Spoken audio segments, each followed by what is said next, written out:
Ethan Braden, it is great to have you today. Thanks for joining. So, I want to start off and ask you, you've worked with some of the biggest brands in higher ed and beyond, but if you weren't in marketing, what's a completely different career you could see yourself enjoying? I've got two answers. First one's easy. Country music singer. Oh, you're in Texas. That makes sense. Yeah. Well, at least I moved here, right? But then the other day I met the pitmaster for Buc-ee's, and I think being able to sample all of the barbecue and, for that matter, all the products at Buc-ee's might be right up my alley as well. So either country singer or Buc-ee's pitmaster. I love that. I love that. I always think I would do something outside of a screen too, like off the digital, something else, Yeah, the latter there is probably the better answer. Right, right. Well, I was really intrigued by your final day keynote at EduWeb, and it really pulled at some heartstrings across the room. But I want to ask you, you said that in a sea of 4,000 plus universities, schools have to be known for something. Talk about being known, having in mind space. How do you define that something for an institution like Texas A&M? Yeah, I mean, that's been the journey over the last year since getting here. And the complexity of that, or the onion that we've had to peel, is there's what we're known for internally and within the base, right? And that's pretty well known. And that's where you can actually even get away, as you saw in the presentation, with a Aggie proverb etched in stone outside the hotel that reads, "From the outside looking in, you can't understand us, and from the inside looking out, we can't explain it," right? Yeah. If you've all experienced it and you're in the family and you get the inside joke, people can articulate that. But it was our market research a year ago that suggested that the American public knows us with the 5 most popular words that they have for us being football, nothing, sports, Aggies, agriculture. Yeah. And those are great, other than nothing or none, which was that second word. But we want to be known for so much more. Yeah. And so getting in touch with that over time, and then also understanding that we can't be the Swiss Army knife of 60 items, right? Nobody opens their bottle of wine with the wine opener of a Swiss Army knife, and nobody cuts their steak with the knife of the Swiss Army knife. So in the words of Mark Ritson, et cetera, in that salience, it's like, who are you and what are the 1 or 2 things that I'm going to remember about you? And so we've really focused on that over the last year to get really clear. And the first thing I would talk about is there's 3 words that come to mind when I think about Texas A&M and I'm conveying it externally, and they go together, and that's magnitude, momentum, and mission. This is a big place that can do things at scale across the gamut. But sometimes you're big and you're stuck. You're not nimble. You're not agile, or you're not great for that matter. Yeah.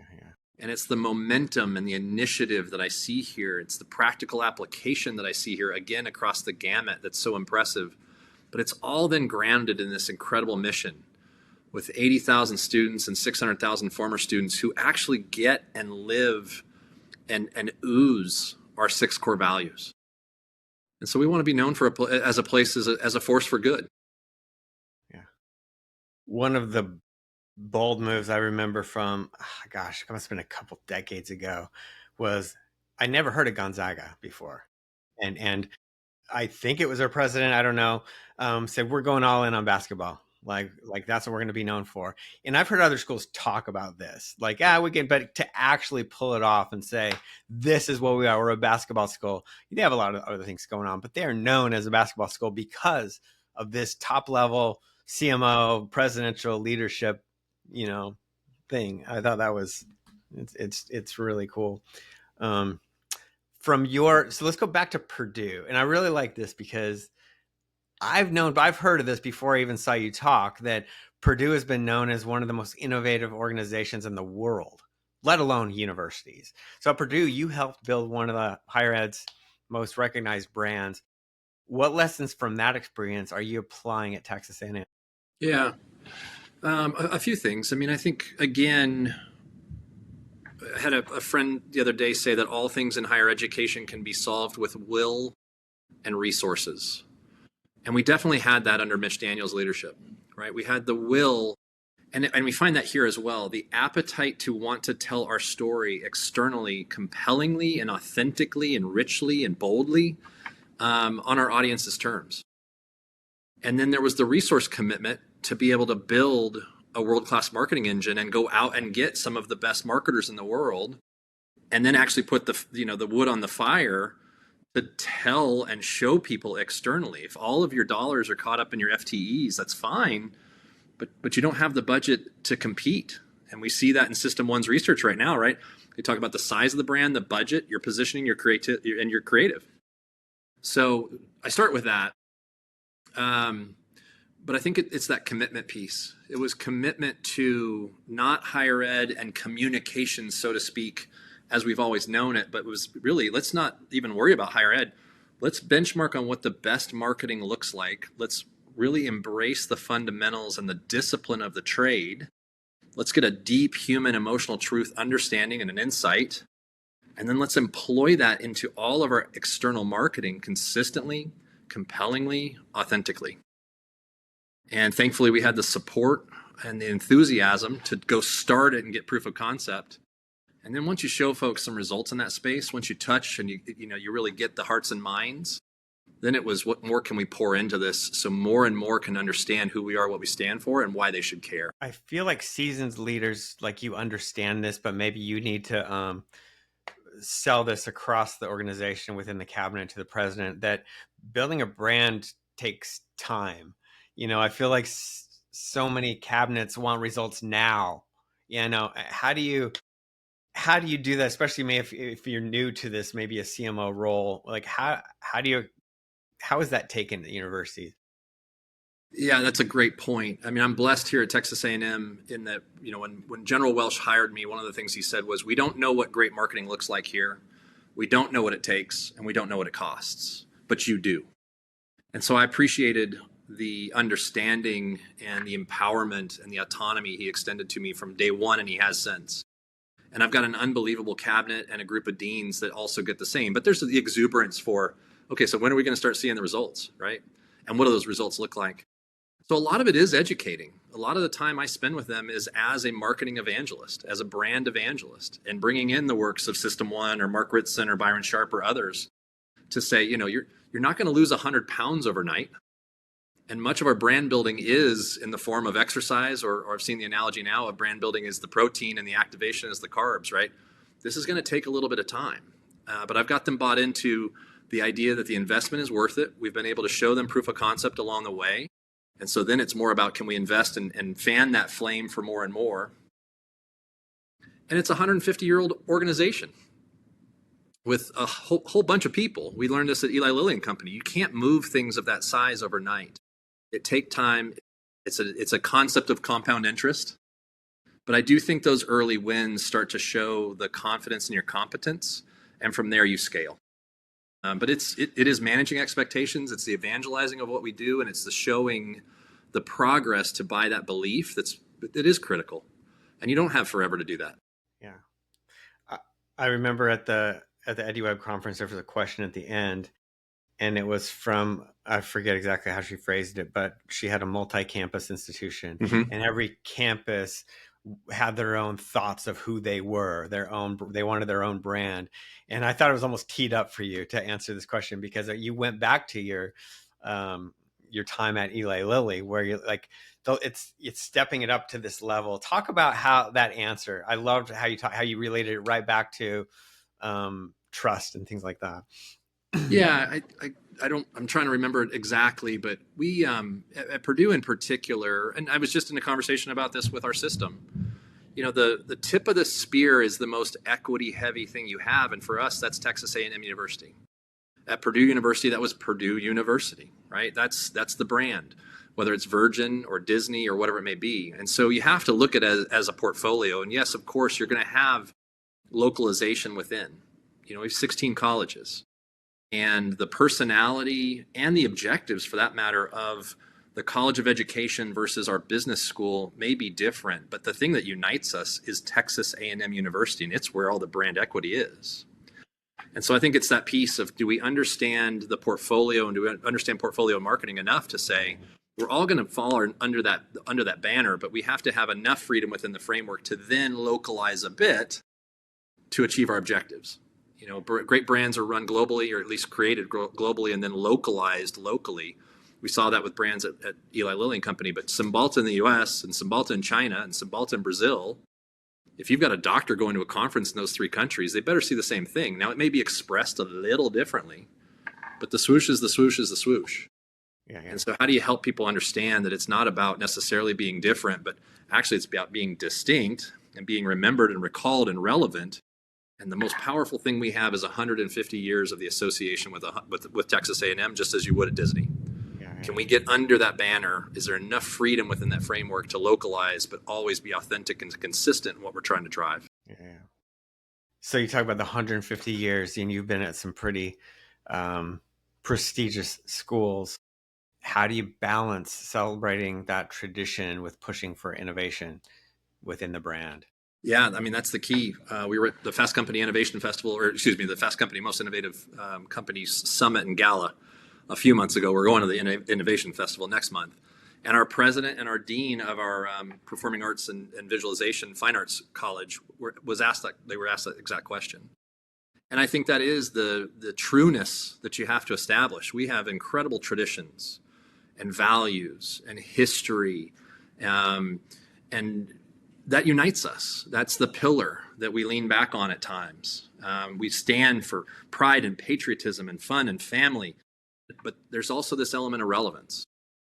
I think it was Jobs in his 97 address talks about that. He says, even great brands need caring and investment if they're going to remain vital and relevant. And so that's that piece. We always have to balance, true to our core, true to our values, true to our past. But what does the audience and what do these audiences and what does the world, for that matter, need in the future? And you've got to be able to evolve in that respect. And so we got to be hungry in that regard. We got to be curious. We've got to be humble to understand all of those disruptors and all of those opportunities. But then we do it in character as Texas A&M University would, just as Purdue University would, or just as Eli Lilly would. So it's that balance and that understanding of who we are and then what we're trying to accomplish that allows us to make decisions accordingly.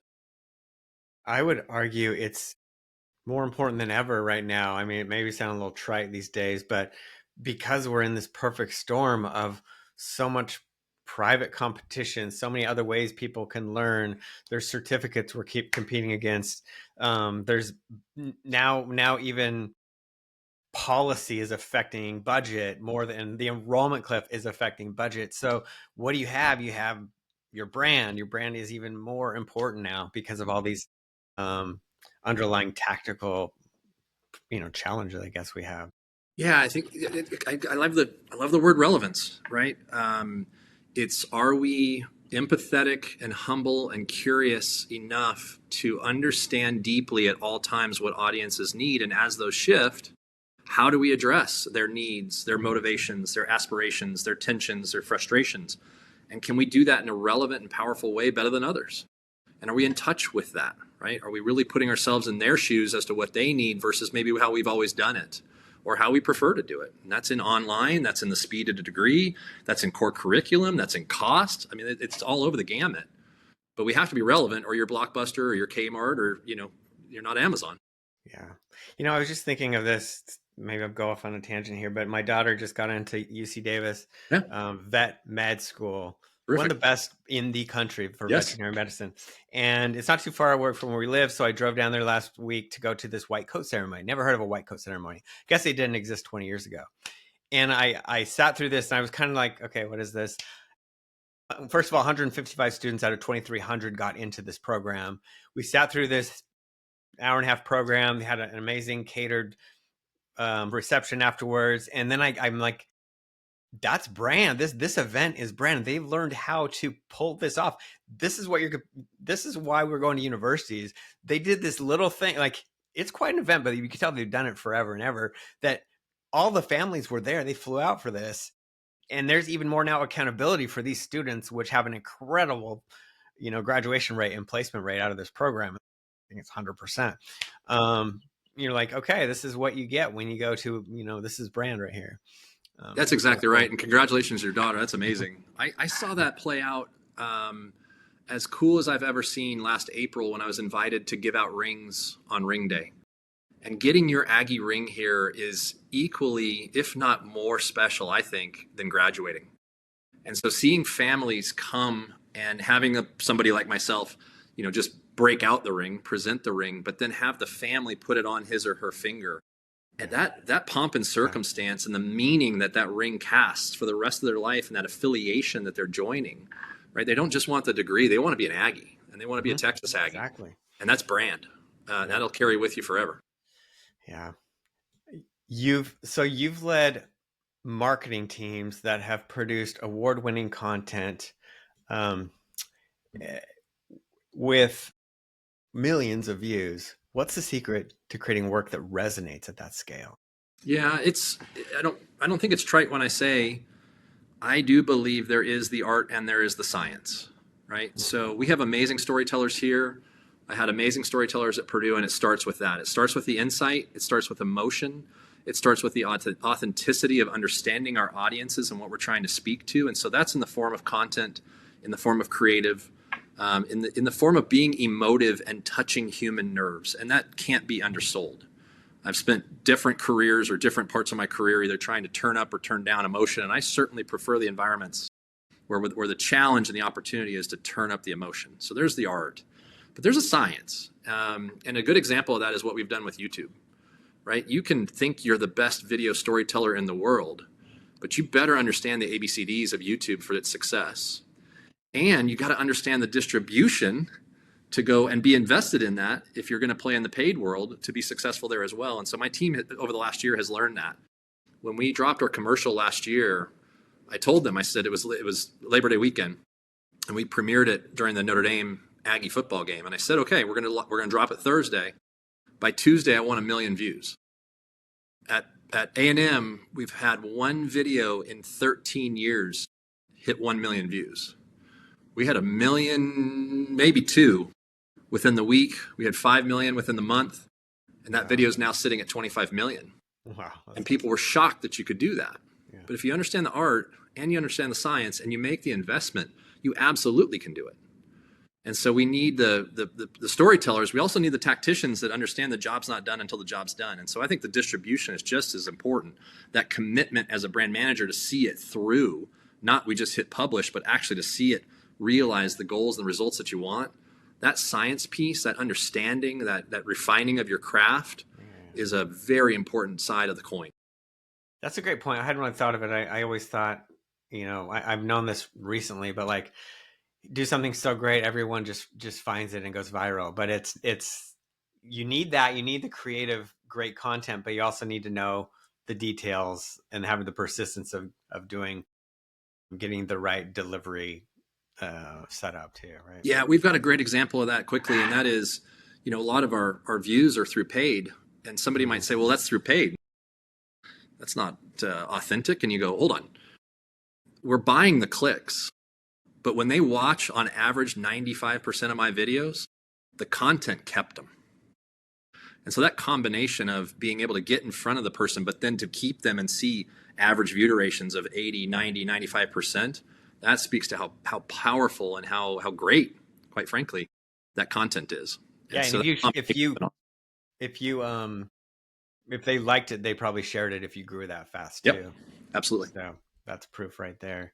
So the risk taking, I feel like I was in higher ed for 20 years, and I felt like that was one of the challenges, was having that green light to try new things. You must be good at that because you've got to where you are to let teams fail, let teams try things. How do you foster that creativity and risk taking within traditional academia? Yeah, I think, number one is work for the right person. I've had incredible bosses throughout my career who have encouraged that, and they've put their money where their mouth is on that. We work in marketing. We're not heart surgeons, right? So generally speaking, if we screw up, no one dies. Yeah. And so we've tried to foster this environment of take the risk, explore the idea. And I have General Welsh is amazing in this. He's like, let's try it. And if it doesn't work, okay, then don't do that again. Do something else. And I've tried to foster that with the team. There's a little bit of, the Steve Jobs, I'd rather be a pirate than join the Navy. And that's the fun part, is going after the bold, going after the different or the distinct. That's exciting. And when people feel that, it's intoxicating. They want to do it again if it's successful. And so we want to foster that. We want to celebrate that. We want to exemplify that. And then when we fail, then I need to jump in front of that bullet. Nobody falls in that experience. It's not fatal. And we try something else. But we've got to have the right environment. You've got to have the right leadership, and you got to walk the walk on that. You can say, "Hey, I want you to take the risk," and then if you flog the person for screwing up, then that's a problem, right? The audio and the video don't match. But if you can create an environment, the trust in your team, right? oh, Like you shut them down once, the more time you shut them down in a hard way, oh, less ideas you're going to get, probably. Right? Head goes in the shell, and it's hard to get it out. But you want I tell all my team, I'd much rather pull you back than I want to start you up. And that unleashes human creativity and initiative. And it we're here for a short time, and we put a lot of our hours into work. It better be worthwhile. And so I want them to bring the big ideas, and I want them to try the things they're excited about. How do you decide when to adapt your messaging versus holding firm on brand principles? If it's still working, don't change. I mean, the great example in that System 1 work right now is that, changing your creative is really destructive. And we poop out much quicker than our audiences do. We believe that we've seen it, we're tired of it, etc. They haven't seen it, right? We said depression hurts, Cymbalta can help for 15 years. And I could still go to a dinner party or a family reunion and people didn't know what I was talking about, right? Yeah. You want to squeeze enough juice out of our content, right? Basically. Right. Well, I'm tired of the commercial. Are you? Well, the American public isn't, right? And in the world that they live in right now, they don't think about us near as much as we think they do, or near as much as we think about us. And so I think you got to empirically look at these things, and you got to test. We're doing a ton of testing right now in a new way, especially with synthetic AI, where I can test things cheaper and faster than I've ever been able to. And so it gets away from gut and reactions, especially of non-marketers, and it puts it in what does the data tell us? And if it's working, then man, press the gas and stick to it, because the change is actually more disruptive than your boredom. We'll talk more about AI. You said, I hear this a lot, and I know a lot of organizations and schools are using AI as, you say, synthetic personas to test against audiences before they produce something. What other ways are you using AI, if any?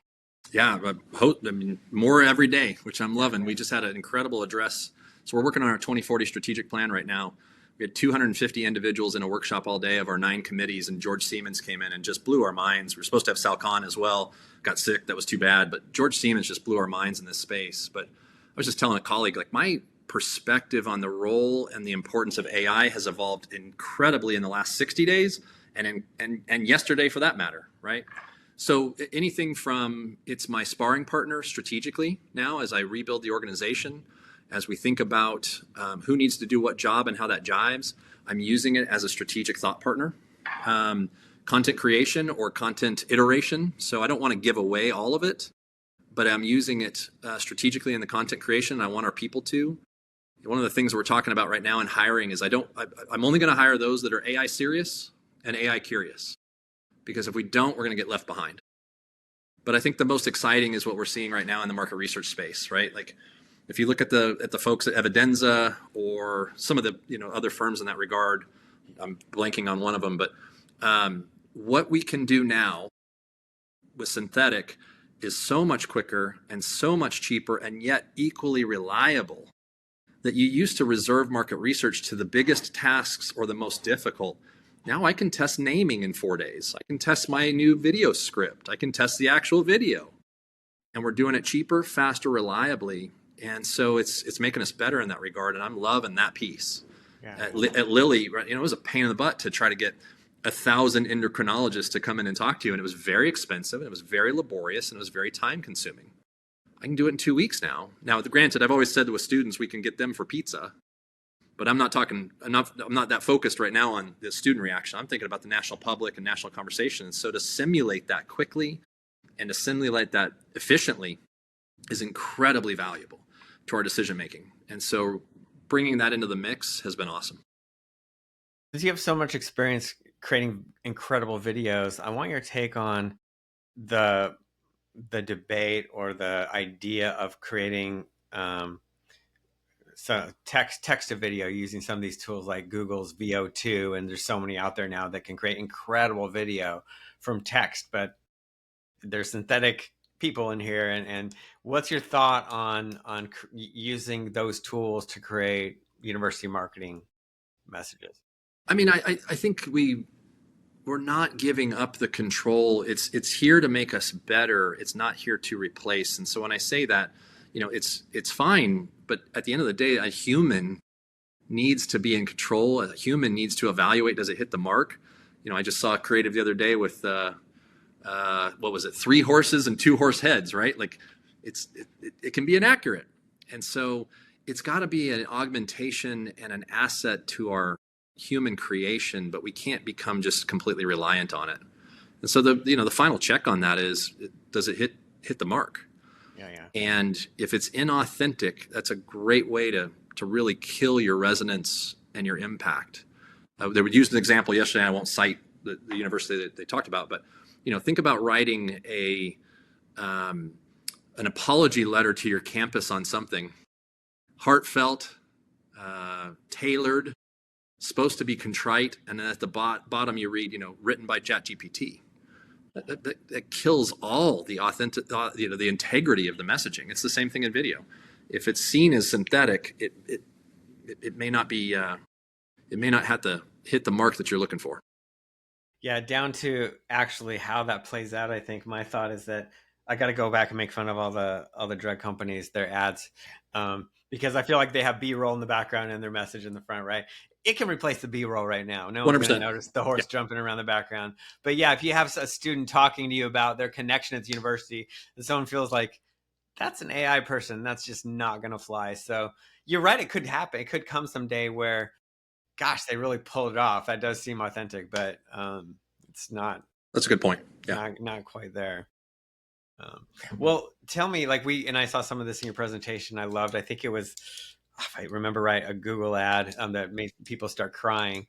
What commercial brands outside of higher ed inspire your work, and why? Yeah, I can't. I'm going to ride that Google ad till everyone in the world has seen me present it, because it's so. Let's beautiful. put a link in the show notes to that too. Yeah, Google Reunion. It's such a beautiful piece of work. And I showed Mattel with Barbie. There's a great Nintendo ad that I love with the kids playing Nintendo as well. So I love those. But the brands that I love these days, I talked about this a little bit in the presentation. One of my favorites is Yeti, and it doesn't hurt that one of the 2 co-founders is an Aggie in Roy and Ryan Siders. But when I listened to Polly Deary recently on a podcast talk about their positioning and also their commitment to the community that they're focused on, I just realized how much he gets it. He was at Uber, and now he's at AG1. But their positioning and their essence is this idea of, we get you out in the wild and keep you there longer. This is just a beautiful insight, right, of what their product does for you, right? It's not about the product. It's about the experience it creates for you. It's the person it makes you. And so the ability to get out into the wild and stay there longer with confidence and trust in their product is amazing. The other piece that I love about them is they asked him, why can't Stanley just come in and undercut you? Why can't they just come be the Yeti for everybody like but you've invested 10 years in that? And he said, that's the point. For 10 years, we've been investing in the fishermen, in the outdoorsmen, in the Oahu or North Shore lifeguards. We've built such a relationship and a trust with them that they would never allow Stanley, frankly, to come in credibly and replace us. And so I love this idea of how clear they are on what the tip of the spear is for them, who they're for, and what they're supposed to provide them. And they stick to that, and they've done it incredibly well. So, and then lastly, I think their creative's amazing, and they're doing it largely internally. And so to build a squad and to give that squad the autonomy and the empowerment and the resources to do what they do just speaks to how important brand and that marketing and that messaging and that storytelling is to them. So we want to build the Yeti of higher ed here. Yeah, I love that. And you talked about, your YouTube that went viral with millions of views. What metrics matter most to you in determining whether your positioning is truly working? Aside, great YouTube views are great, but what else is there? Yeah, I mean, we look at a gamut. So YouTube for us, yes, there's the views, but I'm really interested in total watch time. I'm really interested in the average view duration. Those to me tell me, does the piece of work stick with you, and will you consume the entirety of it or close to it before you click off? So that's a space we're very interested in. As we look at the social gamut, we look at engagement. I look at per follower, per post, and that's been important to us. We've got a really avid, amazing Aggie following. And so we want to give them incredible content, even though we know whatever we put out there, they're going to love. It's a little bit like sending a picture of the grandkids to grandma. She really doesn't care about the quality of the photo. She just wants more of the kids. Yeah. Our Aggies are just wonderfully avid and close to us, that we want to make sure that what we give them is also quality. Our brand equity we're looking at regularly, and making sure that we're driving the perceptions that we want against those. And then the other one that right now for us is national conversation. And so continuing to look, are we in the conversations we want, and are we growing not only our placements there in our media, but are we getting our experts into those conversations? Are we getting multiple hits out of certain press releases? And are we starting to grow them as expert in the demand that they have in space, in economics, in national security, in food and energy, water, et cetera? So those are a few of the things that we're looking at monthly. But those are telling us, is what we're doing, is it working? Can we commit to it? Can we continue to invest in it, or do we need to pivot? Well, it makes sense to me. I want to respect your time and give you one last question, Ethan. If you could leave every higher ed leader with one piece of advice about branding, what would that be? You might have to edit this one out. Sorry. No, we'll just edit out the pause. Okay. Yeah. Let me give me just a second on that one. My mind's not coming up with what I want. So, I guess what I would say, and I've realized this never more than here at Texas A&M, is just how fortunate we are. I had a great boss who told me, always take jobs where there's enough clay to mold something beautiful.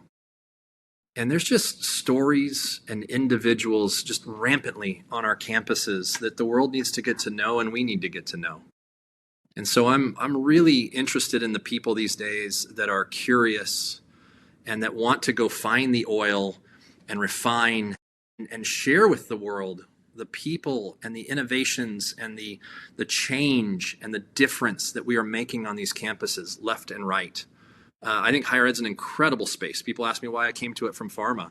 I love it. I think we're doing something world changing on a daily basis. I think we're relevant. I think we're needed.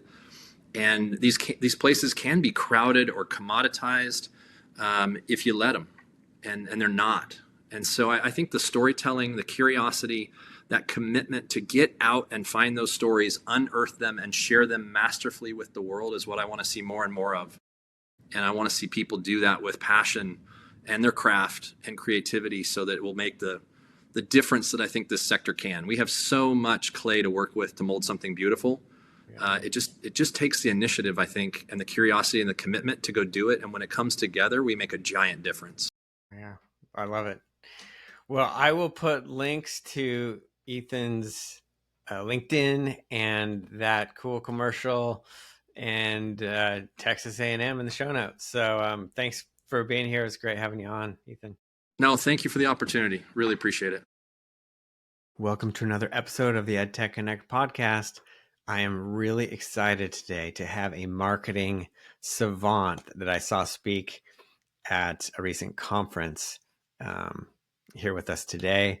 I'm like, we got to have Ethan Braden come on the EdTech Connect podcast. Ethan is the Vice President and Chief Marketing and Communications Officer at Texas A&M University, where he leads storytelling and reputation building strategies for one of the nation's most iconic academic brands.